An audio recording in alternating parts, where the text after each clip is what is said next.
मंडळी, खरं तर पंढरपूरचं राजकारण आता एका वेगळ्या टप्प्यावर गेलेलं आपल्याला दिसतंय. काय माहित आहे किरण दादा, एकंदरीत विठ्ठल परिवारातील व समाधान काळे असो, म्हणजे पूर्ण काळे गटच आज भाजपमध्ये गेलेला दिसतोय. तसंच गणेश दादा पण भाजपमध्ये गेलेले दिसतात. याचा परिणाम कसा होऊ शकते? आता वैयक्तिक विषय घेतला की समजा की आपण पहिला मुद्दा घेऊ, बाबा समाधान काळे यांच्याबद्दल काय वाटतंय? भाजपमधून त्यांना मतदार स्वीकारतील का? सध्या विठ्ठल परिवारातले जे वेगवेगळे नेते आहेत, वेगवेगळे गट आहेत, त्या प्रत्येकाच्या राजकीय भूमिका वेगळ्या आहेत, पक्षीय भूमिका वेगळ्या आहेत. बरोबर आहे. कल्याणराव काळे असतील, समाधान काळे असतील, यांनी घेतलेल्या राजकीय भूमिका या वेगळ्या आहेत. म्हणजे आजही कल्याणराव काळे राष्ट्रवादीतच आहेत, समाधान काळे भाजपमध्ये गेलेले आहेत. आणि त्या भागातली जनता त्यांना स्वीकारेल का नाही, या प्रश्नाचं उत्तर तुम्हाला 7 तारखेला मिळणार. बर, त्यांच्या 7 तीन तारखेचं पिढ्यांनी- उत्तर कसं मिळेल? गुलाला उधळून मिळणार आहे का मोबाईल बंद करून मिळणार आहे? नाही, जनता काय ठरवते त्याच्यावरती आहे. आता अगदी वसंतदादांपासून तिथं मानणारे लोक आहेत, वसंतदादांपासून त्यांच्यात आज ही तिसरी पिढी काम करते राजकारणामध्ये, तरी ती लोक टिकून आहेत, सामंजस्याने आहेत. प्रत्येक नेत्यानं त्या भागामध्ये केलेल्या कामाच्या भरोशावरच नेता उभारलेला असतो. त्यांना आत्मविश्वास असेल तर त्यांनी अर्ज भरला असेल. नाही, आता काय माहित आहे का, हा निवडणुकीचा काळ आहे आणि आता या भागातील पंढरपूरसह सोलापूर जिल्ह्यातील जनतेचं लक्ष लागून राहिलंय की बाबा आजपर्यंत विठ्ठल परिवार म्हणून जे एकत्र राहिले, आजपर्यंत ज्याने भाजपला थोडक्यात विरोध केला, ते आज डायरेक्ट भाजपचं कमळ चिन्ह हातात घेऊन उतरले. काय मग जनताला अशा मनामध्ये गैरसमज आहे, जनतेला वाटते दोन्ही एकच आहेत, भांडत कशा पाय, कारखाना दोघांचं वेगवेगळं चालूच आहेत, जे त्याचा कारखाना ऊस जातोय, जनतेला काय बिल मिळत नाही ती, आणि आज तुम्ही कमळ घेऊन उतरला, हे काय चित्र कसं काय स्पष्ट व्हायचं ते? संस्था टिकवण्यासाठी सत्तेची साथ महत्वाची आहे, हे आमच्या परिवारातल्या लोकांना फार उशिरा लक्षात आलं. खरं तर गणेशदादांनी घेतलेलं कमळ असेल, समाधान काळेंनी घेतलेलं कमळ असेल, लक्षात घ्या, भाजप हे विकासाला बळ देणारा पक्ष आहे, हे आता जिल्ह्यातल्या सगळ्या लोकांनी स्वीकारलेलं आहे. जे प्रशांत परिचारक भाजपमध्ये गेले तेही राष्ट्रवादीतलेच होते. आज त्यांना तुम्ही भाजपचे प्रमुख नेते म्हणून बघता. जे अभिजित पाटील राष्ट्रवादीमध्ये आले आणि अगदी 4-5 महिन्यामध्ये परत भाजपला पाठिंबा देऊन लोकसभेला त्यांच्यासोबत फिरले, त्यांचा प्रचार केला. आज त्यांना नैतिक अधिकार कमळ घेतलं म्हणून हिणवण्याचं. स्वतः भारत नाना भालके एकदा शिवसेनेकडून लढले, म्हणजे हिंदुत्ववादी विचारांच्या भाजपसोबत युती असणाऱ्या पक्षासोबत लढले. त्याच्यानंतर नाना रिलालोस मधून लढले, नंतर काँग्रेसकडून लढले आणि नंतर राष्ट्रवादीकडून लढले. प्रत्येक निवडणुकीमध्ये पक्षीय राजकारणाच्या भूमिका आणि परिस्थिती वेगळी असते. परिस्थितीला जाणून जो व्यक्ती, जो नेता योग्य भूमिका घेतो, तो नेता, तो पक्ष, तो गट टिकून राहतो. विठ्ठल परिवारातल्या लोकांनी घेतलेले निर्णय चुकीचे आहेत का बरोबर आहेत, हे या निवडणुकीतल्या निकालानंतर दिसून येईल. परंतु निकालानंतर दिसून येईल असं का म्हणतोय, तर जनतेनं त्यांना स्वीकारल्याशिवाय त्यांच्याकडे नेतेपद आले नाही. जनतेनं त्यांच्या आजोबांना स्वीकारलं, वडिलांना स्वीकारलं, यांनाही स्वीकारलं. त्याचं कारण काय आहे, तर 3-3 पिढ्या या लोकांनी समाजसेवेसाठी वाहिलेल्या आहेत. प्रसंगी स्वतःचं नुकसान सहन करून जनतेसाठी उभारण्याचं काम केलेलं आहे. हा घराणेशाही मान्य केली पाहिजे असं मी बिलकुल म्हणत नाही. घराणेशाहीला नाकारायचं कधी, याचा अर्थ तुम्ही घराणेशाहीवर सांगता आहात की बाबा ज्या आजोबाने प्रेम म्हणून नेता म्हणून कायम स्वीकारलेला आहे. परंतु नेता म्हणून जनतेनं स्वीकारला असतं तर हा विठ्ठल कारखाना अभिजित पाटलाच्या ताब्यात गेलाच नसता. नाही, तसं होऊ शकत नाही. लक्षात वारसाला मतदान झालं, वारसा असता का, मग वैचारिक वारसा होता त्या ठिकाणी. तालुक्यामध्ये कधीही कुठलाच व्यक्तीला वारस म्हणून नाही, कर्तृत्व म्हणून स्वीकारलं जातं. औदुंबर अण्णाच्या कर्तृत्वावरती त्यांनी त्यांच्या तालुक्यामध्ये छाप पाडली. आजही त्यांना मानणारे लोक आहेत आमच्यासारखी. त्यांच्यानंतर वसंतदादांनी त्यांच्या कर्तृत्वाने छाप पाडली. वसंतदादा परिवाराचे नेते झाले, गटाचे नेते झाले. वसंतदादांच्या नंतर भारतनानांनी त्यांची छाप पाडली. भारतनानांना लोकांनी स्वीकारलं. नानांच्या नंतर अभिजित पाटलांनी लोकांवरती छाप पाडली, अभिजित पाटलांना लोकांनी स्वीकारलं. उद्या जो कोणी अजून लोकांवरती कर्तृत्वानं छाप पाडेल त्याला लोक स्वीकारणार आहेत. याचा अर्थ असाही होऊ शकतो, कर्तृत्वाचा वारसा जपणारे आमचा परिवार आहे, त्याच्यामध्ये नेतृत्वाचा वारसा आम्ही जपत नाही, कर्तृत्वाचा जपतो. गणेश पाटलांनी त्यांचं कर्तृत्व सिद्ध केलं तर गणेश पाटील असो किंवा समाधान काळे असो, यांचं कर्तृत्व जरा कमी पडलं गेलं, त्यामुळे त्यांना भाजपचा सहारा घ्यावा लागला असंही अजिबात होऊ शकतं. भारतनानांनी 4 वेळा पक्ष बदलले म्हणून काय त्यांचा वारसा आणि त्यांचं कर्तृत्व कमी पडलं का? नाही. भारत भालकेंसारखी चातुर्य बुद्धी आजही तालुक्यात कुणाकडे नाही. त्यांच्या आधी जे होते वसंतदादा, त्यांचे आर्थिक संपन्न आता आजही जिल्ह्यामध्ये कोणाकडे नाही. त्यांच्या आधी ज्यांनी नेतृत्व केलं हम्म.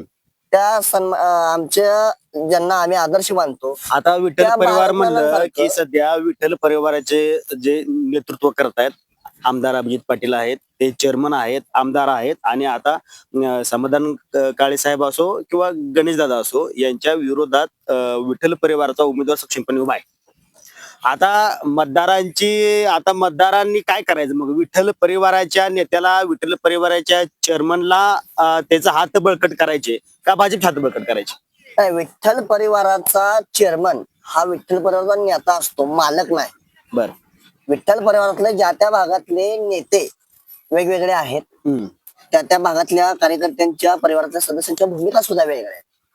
आणि याचा हात बळकट करण्याचा जर तुमचा प्रश्न आहे ना, तो कर्तृत्व बघून केला जातो. अभिजित पाटील स्वतःच आपल्या कार्यकर्त्यांची जिरवण्याच्या पाठीमागे लागलेले ते आहे हो. माझा तुम्हाला प्रश्न काय माहित आहे का? सभासद आता सध्या संभ्रमात आहे. विठ्ठल परिवारासोबत राहायचं का पांडुरंग परिवारासोबत राहायचं? विठ्ठलचा परिवार पांडुरंग सोबत राहील का? याच अभिजित पाटलांनी नगरपालिकेच्या निवडणुकीमध्ये पांडुरंग परिवाराला पूरक भूमिका घेतली म्हणून तुम्ही त्यावेळी त्यांना म्हटलात काही पांडुरंग परिवाराचे आहेत. याच आता अभिजित जी- पाटलांनी भाजपचा प्रचार लोकसभेला केला, त्यावेळी तुम्ही म्हटलात काही भाजपचे आहेत.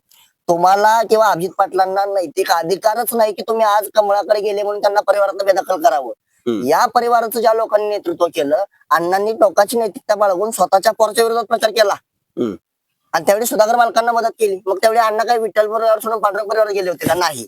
वसंतदादांनी ज्यावेळी काम केलं, शिवसेनेनं मंजुरी दिली, शिवसेनेच्या माध्यमातून लढले. त्यानंतर स्वतः कल्याणराव काळेंनी काँग्रेसमधून एकदा लढले, शिवसेनेमध्ये प्रवेश केला, परत काँग्रेसमध्ये परत आले. पक्षांतर्गत प्रवास वेगळा आणि परिवार म्हणून लढणं वेगळं. गणेश पाटलांनी 3 पिढ्या राष्ट्रवादीसाठी खपवल्या, झिजवल्या. यशवंत भाऊ राष्ट्रवादीचे पहिले जिल्हाध्यक्ष होते, राजू बापू हयात म्हणजे मरेपर्यंत राष्ट्रवादीचे कार्याध्यक्ष म्हणून राहिले. याच गणेश पाटलाला राजू बापू नंतर जिल्हाध्यक्ष केलं. 3 पिढ्या पक्षासाठी दिलेल्याला काय दिलं पवार साहेबांनी? काय दिलं अजितदादांनी? काय दिलं सुप्रियाताईंनी? काय दिलं रोहित पवारांनी? आज याच रोहित पवारांनी विठ्ठल कारखान्याच्या मंड्या मुरगण्यासाठी अभिजित पाटलाचा वापर केला. अभिजित पाटील कोणाची खटपुटली? अभिजित पाटलाचं काय मोठं कर्तृत्व होतं म्हणून आज अभिजित पाटलाला पवार साहेबांनी एवढ्या जवळ धरलं आणि गणेश पाटलांच्या 3 पिढ्या झिजवून सुद्धा गणेश पाटलांच्या किंवा भोशाच्या पाटील कुटुंबाची जी काही पिळवणूक या लोकांनी केली, त्याचं उत्तर जर 3 पिढ्या सहन करून जर द्यायचं नसेल तर मग आमच्या संयमाला कोणी छंडत्व समजू नये. विठ्ठल परिवार हा बंडखोरी करणाऱ्यांचा परिवार आहे. विठ्ठल परिवार हा अन्यायाला लाद घालणाऱ्यांचा परिवार आहे आणि ही लाद घालण्यासाठी सुद्धा गणेश पाटलांनी उशीर केला असं माझं मत आहे. जर या पाटील परिवाराला योग्य वेळी पवार साहेबांनी न्याय दिला असता तर आज कमळ घ्यायची वेळ आली नसती. पवार साहेबांना देशभर जनता राजा म्हणतो, शेतकऱ्यांचा कैवारी म्हणतो. या जनता राजाला आपल्याच परिवारातल्या किंवा आपल्या जवळच्या माणसांचा जो विठ्ठल आहे तो कोण लुटता हे दिसलं नसेल का? याची माहिती मिळाली नसेल का? मागे या पापामध्ये साहेबांचं दुर्लक्ष करणं म्हणजे साहेबांची मूकसंमती आहे. आणि आजही त्यांच्याच मांडीला मांडी लावून बसणारा, त्यांच्याच पक्षाचा असणारा आमदार या विठ्ठलवरती दिवसाढवळ्या आर्थिक बलात्कार करतोय. ते पवार साहेबांना दिसत नसेल का?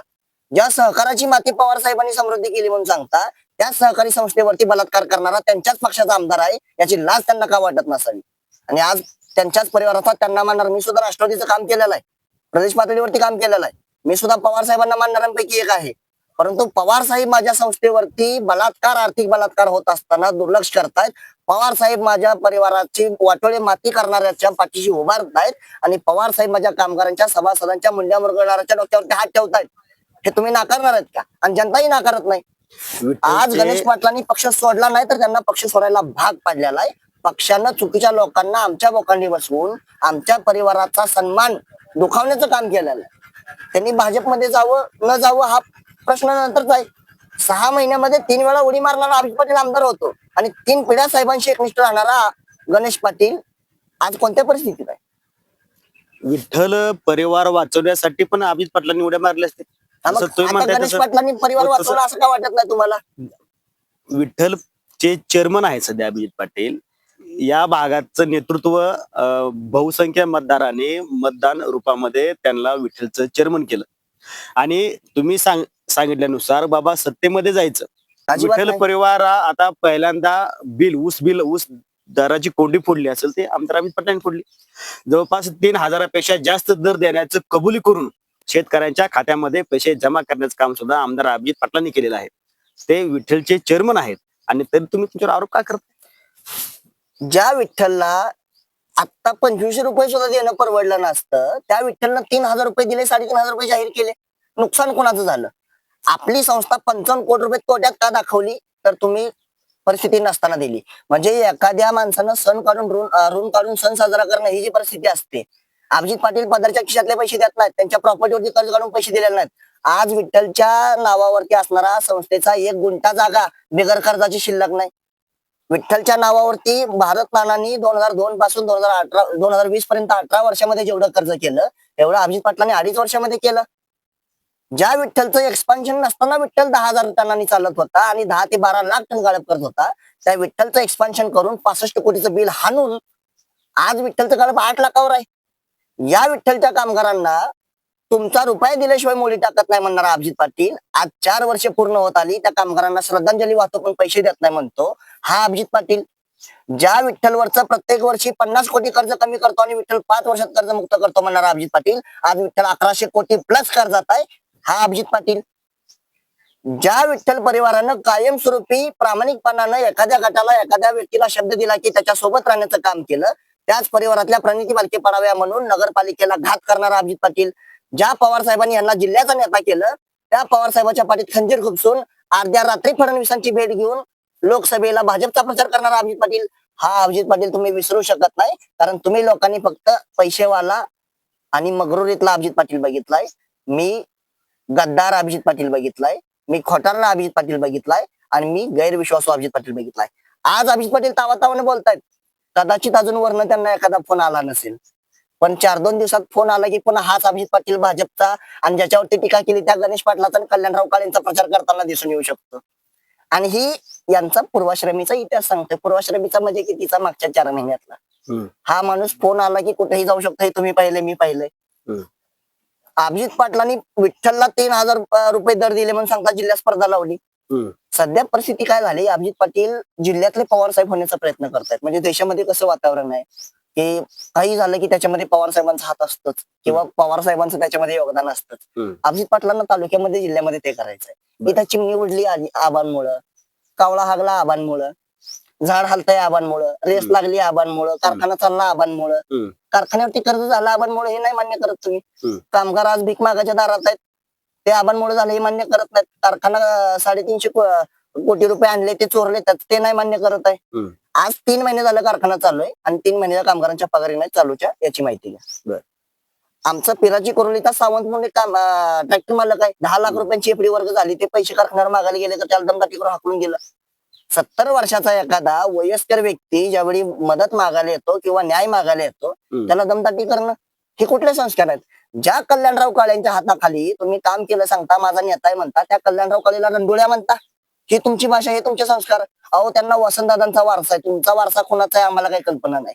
आणि आम्ही औदुंबर अण्णांचा वारसा सांगणारे लोक आहोत, वसंतदादांचा वारसा सांगणारे लोक आहोत, भारत नानांचा वारसा सांगणारे लोक आहोत, यशवंतचा वारसा सांगणारे लोक आहोत, सुधाकर पंतांचा वारसा सांगणारे लोक आहोत. ही संस्कारांची पिढी घेऊन आम्ही तालुक्यातलं राजकारण पाहिलेलं आहे. त्याला असल्या नैतिकता नसणाऱ्या लोकांना थारा देणारी ही माती नाही, ही बंडखोरांची माती आहे. आणि सत्ता मिळाल्यानंतर त्या सत्तेचा शेतकऱ्यांसाठी लाभ करून देता आला पाहिजे, ना की स्वतःच्या नातेवाईकांची घरं भरता आली पाहिजेत. अभिजित पाटील स्वतःच्या पाहुण्यांना 1.5 लाख पगार देतात, ही परिस्थिती नाकारू शकताय का तुम्ही? अभिजित पाटलांनी कामगारांच्या सभासदांच्या मुंड्या मुरगळल्या, ही परिस्थिती नाकारू शकताय का तुम्ही? विठ्ठलचं पहिल्या वर्षी 11 लाख टन गाळप झालं, त्याच्यानंतर एकदा 6 लाखच गाळप केलं, आता 8 लाखावर अजून लाखभर होईल. विठ्ठल प्रतिवर्षी कर्जबाजारी होत कायमचा बंद पडण्याच्या मार्गाने चाललाय. ही परिस्थिती का नाही लोकांच्या लक्षात येईल? एकदा 500 रुपये जास्त दिले आणि विठ्ठल माझा 500 कोटी कर्जबाजारी केला, अभिजित पाटील भरणार आहे का उद्या हे कर्ज? उद्या तुमच्या माझ्या बोकांडी हे कर्ज आहे. माझ्याच जमिनीवरती, माझ्याच कारखान्यावरती, माझ्याच संस्थेवरती, माझ्या बापाच्या ठेवींवरती कर्ज काढून माझ्या खिशामध्ये 100 रुपये एक्स्ट्रा घालणं, त्याला कुठलं दातृत्व म्हणायचं? म्हणजे कमरचं सोडून डोक्याला बांधलं की शहाणपण म्हणता येतो का? अभिजित पाटलांनी ते केलंय. त्यामुळे अभिजित पाटलांनी स्वतःला फार शहाणं समजू नये. याचा अर्थ असा की अभिजित पाटलांच्या हातामध्ये विठ्ठलचे कारभार येण्याच्या अगोदर विठ्ठल कर्जमुक्त होता? अजिबात नाही. विठ्ठल कर्जबाजारी होता म्हणूनच आम्ही लढत होतो. पण माझ्या राजकीय आयुष्यातली सगळ्यात मोठी चूक की मी अभिजित पाटलांना सत्तेत बसायला मदत केली. तो माणूस चांगलं करायला या भावनेनं आम्ही ताकदीनं लढलो. जिथं चुकतो त्याच्या विरोधात होतो. भगीरदादांची चूक होती, भारतमानांची चूक होती, मी माझ्या प्राणपणाने लढलो. आज अभिजित पाटील चुकतायत, मी अजूनही लढतोय. पण अभिजित पाटलाची सोबतची जी लोक कालपर्यंत भारताना भगीरथ दादांना शिव्या घालत होती, हम्म. कल्याणराव काळेंना शिव्या घालत होती, आज का नाही अभिजित पाटलाला प्रश्न विचारू शकत? हम्म. कारण त्यांच्यामध्ये तो स्वाभिमान आज शिल्लक नाही. ते आज लाचार झालेले आहेत. आम्ही लाचार नाही. मी स्वाभिमानानं लढणाऱ्या आणि प्रसंगी स्वतःच्या पोराच्या विरोधात प्रचार करणाऱ्या औदुंबर अण्णांचा वारसा सांगतो, आणि त्या वारसामध्ये स्वाभिमान एवढी एकच गोष्ट आम्हाला मिळालेली आहे. आणि तो आम्ही तर टिकवून ठेवतो. एकीकडे मला वाटतं ते कौतुकाची गोष्ट आहे की आमदार अभिजित पाटील असो, सध्या आमदार आहेत, ते डायरेक्ट चेअरमन झाल्यानंतर मागील काही शेतकऱ्यांचे बिल देणं असो किंवा कामगारांच्या पगारी असो, यांनी चुकत्या केल्या, देऊन टाकल्या. साखर विकली ना गोडाऊन मधली, मग अगोदरच्यांना ही साखर विकता आली असती, स्टे होता त्याच्यावरती. मग त्याच्या अगोदर तरी काय विकलं नाही? साखर विक्रीसाठी तांत्रिक अडचणी ज्या होत्या त्या दूर करायच्या होत्या. हम्म. बरं, तुम्ही सांगाल की परिवार वाचवण्यासाठी अभिजित पाटलांनी भाजपमध्ये गेले लोकसभेच्या वेळी. हम्म. गमतीचा भाग म्हणून सांगतो, DRT म्हणजे डेप्ट रिकव्हरी ट्रिब्युनल जे आहे, ज्यांनी कारखान्याचं गोडाऊन सील केलं होतं, त्यावेळी सांगितलं की गोडाऊन सील झाल्यामुळे आपल्याला भाजपमध्ये जावं लागेल, त्याशिवाय आपल्या लोकांची बिलं देता येणार नाही. हम्म. जवळपास 29 ते 30 कोटी रुपयांची बिलं थकीत होती विठ्ठल. यांनी, मी म्हणत नाही या, यांनी DRT कोर्टासमोर कारखान्यानं, अभिजित पाटलांनी आणि कारखान्याच्या संचालक मंडळानं, प्रशासनाने एक ऍफिडेव्हिट दिले. त्या ऍफिडेव्हिट मध्ये 4,95,00,000 रुपयांची साखर गोडाऊन मध्ये शिल्लक आहे, हा उल्लेख आहे. मग जर साखर फक्त 4 कोटींची होती, तर मग भाजपमध्ये जाऊन ही 29 कोटीची बिलं म्हणजे सरप्लस 25 कोटी जे आहेत ते कुठून येणार होते? अभिजित पाटलांनी स्वतःच्या फायद्यासाठी, स्वार्थासाठी भाजपमध्ये प्रवेश केला होता, सभासदांच्या किंवा संस्थेच्या हितासाठी नाही. आणि हे कधीही त्यांनी येऊन समोर सांगावं. आता सध्याच पंचायत समिती जिल्हा परिषदच्या निवडणुका चालू आहेत आणि सध्या या निवडणुकीमध्ये जर चित्र दिसतंय बाबा, अभिजित पाटलांचा वेळागट एका बाजूला आहे आणि एकीकडे कल्याणराव काळे आहेत, गणेशदादा आहेत. मग आता ह्यांची दोन्ही फाईट कशी होणार? परिवार म्हणून व्यक्तीच्या प्रत्येकाच्या भूमिका वेगळ्या आहेत. परिवार म्हणून आम्ही एकत्र लढतोय. आता अभिजित पाटलांचा गट वेगळा आहे, कल्याणराव काळेंचा वेगळा आहे, गणेशदादांचा वेगळा आहे, भालकेंचा वेगळा आहे. हा प्रत्येक वेळीच वेगळा वेगळा असतो. परंतु गणेशदादांच्या बाबतीत म्हणाल तर त्या भागातील लोक गणेशदादांना, राजूबापूंना मानणारे आहेत, त्यांच्या कर्तृत्वाचा वारसा जपणारे आहेत, त्यांच्या कामाची दखल घेणारी लोक आहेत. त्यामुळे त्यांना तिथं कुठल्याही प्रकारची अडचण येणार नाही. अभिजित पाटलांनी जो उमेदवार उभा केलेला आहे तो परंपरागतच त्यांचा विरोधक आहे. आजपर्यंत कधीच शिजलं नाही, आजही शिजणार नाही. अभिजित पाटलांनी जेवढे उमेदवार उभा केलेले आहेत, जिल्ह्यामध्ये सर्वाधिक मतांनी पराभूत होणारे उमेदवार जर कोणाचे असतील तर ते अभिजित पाटलांचे. असं राजकीय वर्तुळामध्ये चर्चा केली जाते की जिल्हा परिषद गटापती उदाहरणार्थ कल्याणराव साहेब असो किंवा गिरीदादा असो, हे अभिजित पाटलांना घाबरून कमळ चिन्ह हातात घेतलं. अजिबात नाही. चर्चा आहे. नाही, चर्चा करणाऱ्यांना कदाचित माहिती नसावी की अभिजित पाटील स्वतःच्या सावलीला घाबरणारा माणूस आहे. त्यामुळे त्याला गणेश पाटला सारख्या माणसाला घाबरावं किंवा कल्याणराव काळेंनी घाबरावं हे जरा हास्यास्पद आहे. दुसरी गोष्ट, अभिजित पाटील सामान्य 24 वर्षाच्या किरण मोडके सारख्या पोराला सुद्धा घाबरतो, त्याच्यासाठी एवढी मोठी यंत्रणा लावतो. हा प्रकार लोकांनी बघितलेला आहे. त्यामुळे गणेश पाटलाला घाबरवण्यात पण त्यांची ताकद अद्याप नाही, कल्याणराव काळेंना घाबरवण्यात पण त्यांची ताकद अद्याप नाही. अभिजित पाटलांनी दहशतीचं राजकारण करण्यापेक्षा, पैशाचं राजकारण करण्यापेक्षा लोकांच्या विकासाचं, संस्थेच्या हिताचं राजकारण केलं पाहिजे. आणि तो दम आणि ती हुशारी त्यांच्यात नाही. हे दुर्दैव आहे परिवाराचं. एक शेवटचा विषय की खरंच जनता स्वीकारेल का? जनता एक वारशाला नाही, कर्तृत्वाला स्वीकारते. राजकारणामध्ये काम करत आहात, सामाजिक कामात तुम्ही अग्रेसर आहात. एकंदरीत पंढरपूरच्या राजकारणामध्ये बऱ्यापैकी ते राजकारण तुमच्या भोवती गोल फिरत. तर तो भाग वेगळा सोडून नक्की जनतेच्या अपेक्षा काय आहेत असं वाटतं तुम्हाला? एक, मला स्वतःला घराणेशाही अजिबात आवडत नाही. आणि तालुक्याची आजपर्यंतची परंपरा आहे, वारसा ज्याचा कर्तृत्वाचा आहे त्याला जनता कायम स्वीकारत आलेली आहे. आणि पैशाचा, दहशतीचा आणि मुजोरीचा ज्याला वारसा आहे तो कधीच या राजकारणामध्ये यशस्वी झाला नाही.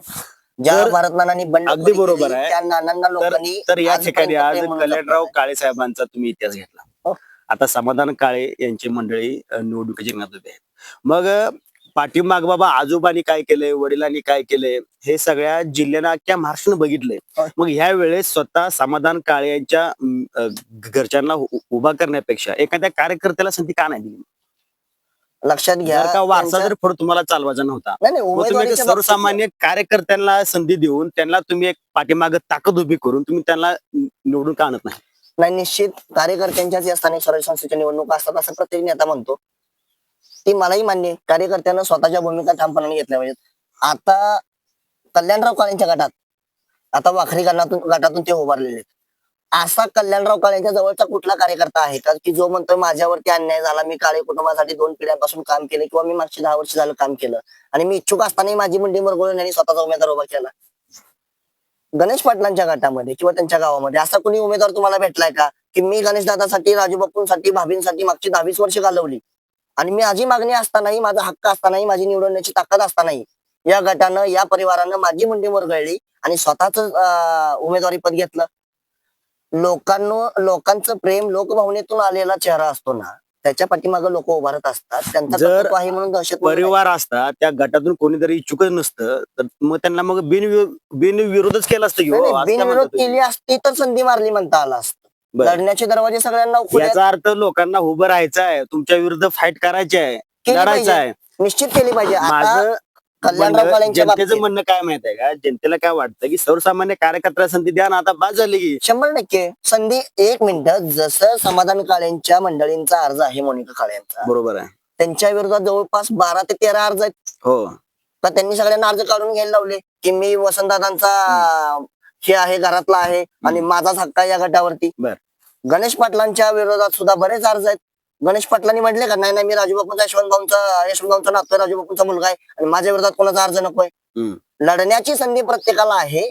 प्रश्न आहे कुवतीचा, प्रश्न आहे ताकदीचा आणि प्रश्न आहे लोकसंपर्काचा. आणि गणेश एक प्रश्न पाटलांच्या असाही 3 पडतो पिढ्यांपासून काम केलेलं आहे. जर ते कमी पडले असतील, जनता त्यांना नाकारल्याशिवाय राहणार नाही. त्यांचं कर्तृत्व असेल, जनता त्यांना स्वीकारेल. सेम समाधान काळेंच्या बाबतीत सुद्धा होणार आहे. जर ते कर्तृत्वामध्ये कमी असतील, लोक नाकारणार आहेत. त्यांचं काम असेल तर लोक त्यांना स्वीकारणार आहेत. आणि दोघांच्याही बाबतीत सांगतो की यांच्या कर्तृत्वावरती यांची निकाल लागणार आहे. बर. अभिजित पाटलांनी जर त्यांचे म्हणत असतील की माझ्या घरच्यांनी हे केलं, माझ्या घरच्यांनी ते केलं म्हणून ते सांगतायत, तर अभिजित पाटलांनाही सांगणार आहे. कदाचित तुमच्या घरच्यांनी काही केलं असतं तर तुम्हाला सांगता आलं असतं अभिमानानं.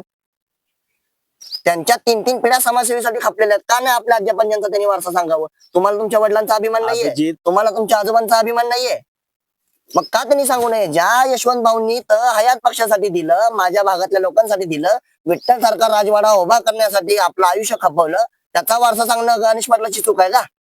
ज्या राजू बापूंनी कायम नम्रतेनं राजकारण केलं, विठ्ठल परिवारासाठी ठामपणानं भूमिका घेतली, आपल्या गावच्या लोकांना, आपल्या गटातल्या लोकांना पोटाला लावून धरलं, त्या राजू बापूंचा वारसा सांगणं अभिमानाची गोष्ट आहे. ज्या वसंतदादांनी चंद्रभागा उभा करून त्या भागातल्या लोकांना सोन्याचे दिवस दाखवले, त्या वसंतदादांचा वारसा सांगणं अभिमानाची गोष्ट आहे. अभिजित पाटलाच्याही वडिलांनी आजोबांनी चांगलं काम केलं असतं, त्यांनी वारसा सांगितला असता. कदाचित केलं नसेल त्यामुळे सांगू शकत नाहीत. लक्षात घ्या, वारसा कोणाचा सांगता येतो? ज्याचं कर्तृत्व असतं. त्यांच्यावरती बोट उचलून त्यांच्या कामाला कमीपणा दाखवू नका. गणेश पाटलाला लढा ना तुम्ही. चुकीचे असतील लोक दाखवून देतील जागा. मतदारांनी कर्तृत्वाच्या पाठीमागे उभारलेले आहेत. भारतनानांनी कर्तृत्व उभा केलं, दाखवलं. भारतनानाच्या पाठीमागे जनता उभारली. त्यांचा वारसा नसतानाही उभारली. आज अभिजित पाटलाच्या मागे काय होतं? वारसा होता का नव्हता? पण त्यांनी त्याचं सिद्ध केलं, त्यांच्या मागे उभारलेले लोक. आज गणेश पाटलांना द्या संधी, द्या समाधान काळेंना संधी. का त्यांचे आजोबा, त्यांचे वडील राजकारणामध्ये होते म्हणून त्यांना संधीच नाकारायची? ते जर योग्य नसतील, नाकारणारच आहेत लोक. खरं तर म्हणजे मतदार हा सुज्ञ आहे आणि मतदार हा राजे आहे. मतदाराच्या हातामध्ये आहे कोणाला वर न्यायचं, कोणाला खाली आणायचं, कोणाला संधी द्यायचं आणि कोणाला डावलायचं.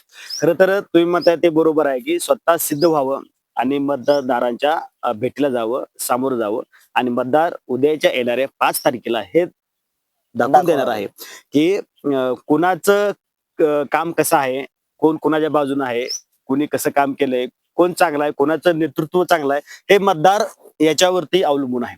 खरं तर किरणदादांनी हे सांगितलं की बाबा की भाजपमध्ये का गेले, एकंदरीत विठ्ठल परिवारासाठी किंवा स्वतःच्या हितासाठी म्हणता येईल, नाही, स्वतःची म्हणता येणार नाही. जनतेची मागणी होती की भाजपमध्ये समाधान काळे साहेबांनी जावं, भाजपमध्ये गणेश दादांनी जावं, ही जनतेतून मागणी होती असं तुमचं म्हणणं आहे. नाही, प्राप्त परिस्थितीला अनुसरून राजकारण करणं किंवा नेतृत्वाची चालू ओळख असते. परिस्थितीवरती अवलंबून आहे. दुसरी गोष्ट आहे की वारशापासून येणारं जे आपण सांगतो, माझ्या आजोबांनी हे केले, पंजोबांनी ते केले, हा कारखाना बांधलाय, ते कारखाना, ते ठीक आहे. परंतु एखाद्या व्यक्तीकडे वारसा नसेल याचा अर्थ त्याने काही निवडणूक लढवायची नाही असं होत नाही. नाही, नाही, अजिबात नाही. लढलंच त्यानेही पाहिजे. निवडणूक लढली पाहिजे. परंतु येणाऱ्या काळामध्ये खरं तर एकंदरीत स्वतः भाजपमध्ये जाऊन निवडणूक लढवण्यापेक्षा एखाद्या कार्यकर्त्याला संधी द्यायला पाहिजे होती, असंही जनतेतून म्हणणं आहे. हे जनतेचं मत आहे, माझं वैयक्तिक मत नाही. नाही 100% काय कारण की आपला काय बांधायला बांध नाही. संधी हे देण्याची वाट जनतेतून- बघणारी लोक कधीच वर येत नाहीत. संधी ही मिळवावी लागते. आदरणीय ज्येष्ठ नेते आपल्या मग- पवार साहेबांनी सुद्धा सांगितलंय, संधी दिली जात नाही, संधी हिसकावून घ्यावी लागते आणि ती धमक येणाऱ्या कार्यकर्त्यांमध्ये आहे. काळामध्ये मंडळी आपण आता बघूयात की या भागातील निवडणूक ही कशा पद्धतीने होते आहे. आता मतदार राजा हे कोणाला संधी देणार आहे हे आपल्याला लवकरच कळणार आहे.